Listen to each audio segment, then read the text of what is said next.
It's still the first day of spring. The bees are out here now, getting their water, and I did all my inspections today. So let's go and take a look at that. Charlie's been sitting around catching my bees and playing ball. He likes to play ball with me. And now he knows I'm going over the bees. He's not going to mess with the ball. He's going to go see if he can find a cat. So, my first hive is the one here, a little double deep in the front. And I went into it knowing that it was likely queenless, or, well, we don't know what happened here, but I do know that about March 4th, I went in and I saw an open queen cell, which indicated to me that they were going to try to swarm.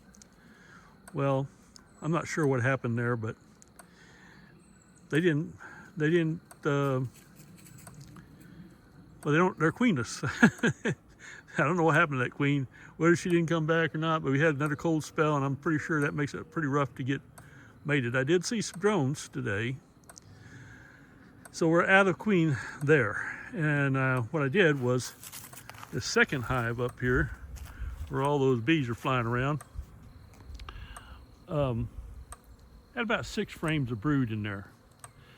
So I took the brood and shook off the bees before I moved them and put them all in here with this one right here, this little one, this little double deep. So they'll have an opportunity to make a queen again if they want to try.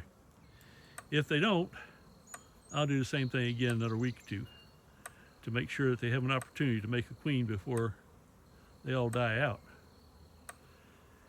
But this one here, one in the middle there, not the top one, the middle one there, with all the bees on it, had lots of bees in it. It was full.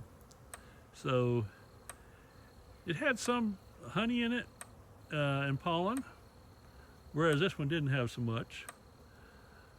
So I put a deep frame feeder in here, and well, they had one in there already and refilled it. So they've got sugar water, and I might put a pollen patty on the next couple of days, I'm not sure. Anyway, that one there, I decided I'd put since they hadn't taken anything out of the frame feeder, I decided to put a jar on top and see if they're going to take anything out of that. Likewise, with the one up on top. Now that one I found the queen, and I put her in that little nuke box over there. Well, I went in and scooped up a bunch of bees off the brood. Got the nurse bees, and I shook them into a basin. In doing so, I thought most of them would fly away, but in fact they didn't. So that indicates to me that they were all nurse bees, or most of them.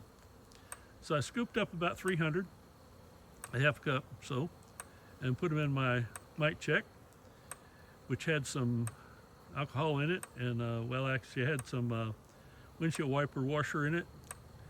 And I shook them for a minute and shook them a little bit more than that just to make sure. And I only had one mite, and I'm not even sure that was a mite. Just could have been a part of a bee. So we're good on that. And I also put a quart jar on some 1-to-1 sugar on top of that, see what they're doing with that. And if they need that, then I'll go ahead and keep feeding them if they continue to use it. Once the pollen flow is coming in, they'll probably stop needing to be fed. They had enough honey in there, and so did this one here, the middle one. This one here is a little bit low, but I put an extra frame in it to make sure that they have that. And so I'm pretty happy with what happened today. I got all 3 of them inspected. I'm comfortable where they're at. I think even if this one doesn't, even if it doesn't make it, I've got drawn comb. I can split one of these later and have a 3rd hive, or maybe a 4th. But I'm not too concerned if I lose this one here. If I do, well, then that's the way life is. But those two are doing well.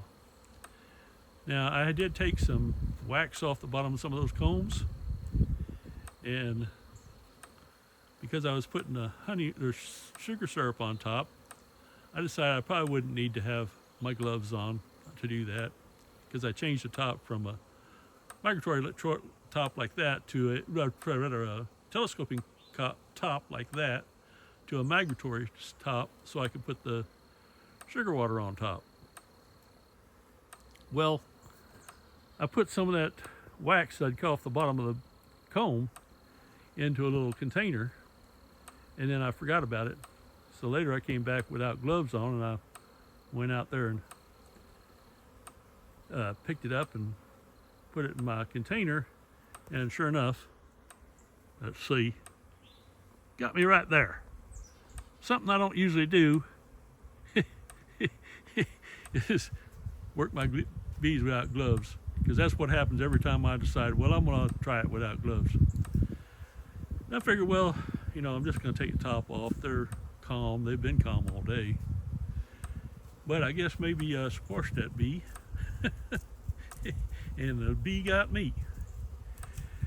Fortunately, I've been stung enough times that it'll itch for a little while, and then that'll be it.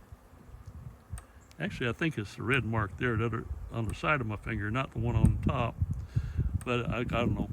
At any rate, yeah, I got stung.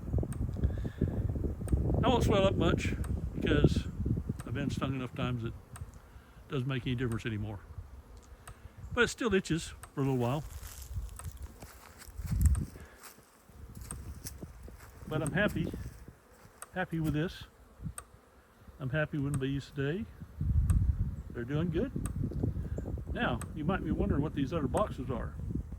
I keep these here so when I'm doing my inspections, I can take frames out of that one and put them in this. I'm not lifting a whole box. So it makes it a lot easier for me. I have a hive next to each one of these that I can take frames out and put in there. In the meantime, it also doubles as a possible swarm trap. Right now they don't have any honeycomb in them, but I'll probably put a few pieces. I'll probably just put a couple pieces in there to see if they want to do it, if they decide to swarm. One time they swarmed and they went right over in that tree there. Another time they swarmed, they went over in the front yard there. Not there, but close by. Another time they swarmed, they took off up over that way, a long way. I don't know where, but they were gone. My wife says, "Hey, Rich, your bees are swarming." I came out here and watched them fly away.